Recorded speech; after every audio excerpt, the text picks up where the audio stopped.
38.000 ettari con 11.000 produttori che nel 2016 hanno prodotto quasi 5 milioni di quintali d'uva lavorati in quasi 1.300 cantine. Questi i numeri del vino nella Marca, un fenomeno studiato in Italia e all'estero. E numeri importanti rispetto anche al Veneto, che con gli oltre 10 milioni di ettolitri si posiziona al vertice tra le regioni italiane, esportando da solo oltre il 35% della produzione nazionale di vini.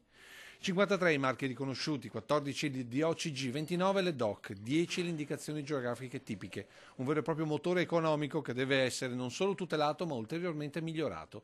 Tema discusso dalla CIA di Treviso, Confederazione Italiana Agricoltori di Marca, che ha messo attorno ad un tavolo produttori, ricercatori e promotori dell'agroalimentare italiano, con l'obiettivo di individuare punti di forza e di debolezza di questo comparto.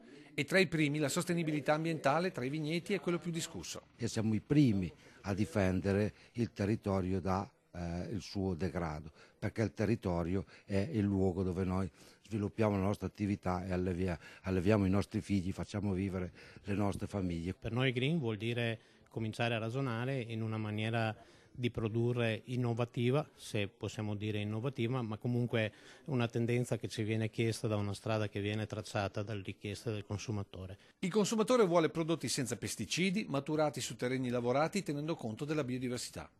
E per essere globalmente competitivi, garantendo la qualità e promuovendo l'unicità dei nostri vini, ha sottolineato uno dei relatori, il professor Paolo Feltrin, dobbiamo consorziarci, valorizzare il prodotto attraverso la promozione del territorio come per progetto UNESCO e non cedere alla tentazione della quantità a discapito della qualità, puntando soprattutto a non svendere i nostri vini. Ecco perché in tutto questo la capacità di vendere, oltre che al prodotto, un modo di lavorazione, un metodo di gestione del territorio, diventa quel valore in più che fa grande ciò che facciamo nel mondo. Una piccola certezza che è quella che deve andare verso il tema del rispetto e del verde. È già vissuto così il nostro paese nel mondo, come siamo considerati più bravi al mondo a fare prodotti puliti e dobbiamo esagerare in questo campo.